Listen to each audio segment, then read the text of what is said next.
Another body found on Florida highway. Female suspect wanted. Could this be America's first female serial killer? What turns an innocent child into a killer? In 1989, the farm Florida highways became deadly hunting grounds. But this story isn't like any other crime story you have heard. This time, the killer wasn't hiding in the shadows.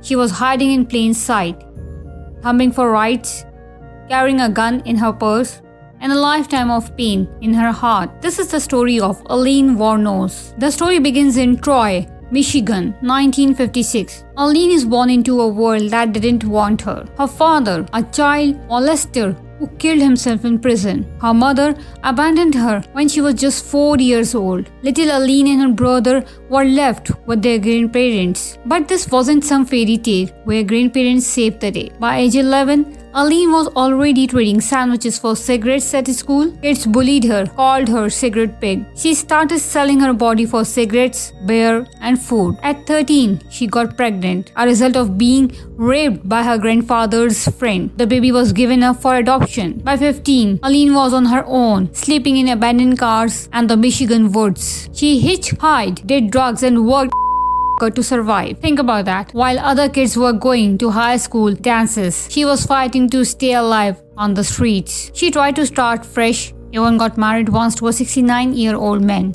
It lasted a few weeks before he got a restraining order. Aileen's life became a cycle of bars, arrests, and highways leading now here. 1956, Aileen arrives in Florida. The Sunshine State promises a new start, but old habits died hard. She meets Theron at a gay bar in 1986. Finally, some happiness. They moved in together, but money is tight. Aileen keeps working the highways as a worker, while Theron stays home. But something's changing in Aileen. Years of abuse, violence, and survival are building up like a pressure cooker. The highways that once meant freedom now feel like traps. Every car that stopped could mean money or danger. December 1989, Richard Mallory becomes the first victim, a convicted rapist found shot multiple times. Aileen claims self-defense, but then more bodies start appearing. David Spears, Charles Caden, Peter Seams, Troy Burrs, Charles Humphreys, and Walter Antonio. 7 men in 12 months, each one shot multiple times. Their cars stolen, their wallets emptied. The pattern is clear,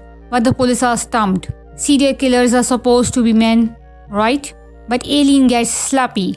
She is seen driving victim's car. Pawn shops have her fingerprints. Police find Theron and convince her to help.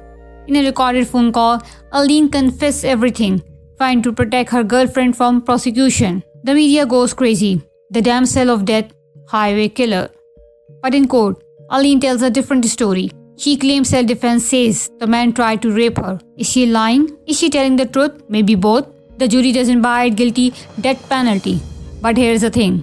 Even after conviction, Aileen's story keeps changing.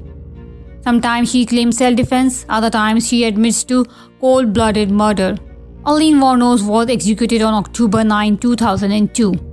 Her last words, "I'll be back like Independence Day with Jesus." June 6th, like the movie. Even at the end, the line between reality and fiction was blurred.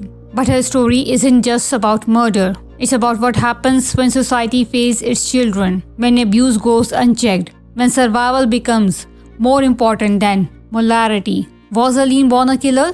Or was she created by a world that showed her nothing but violence? Share your thoughts below, and remember, sometimes the scariest monsters are the ones we as a society help create. Thank you.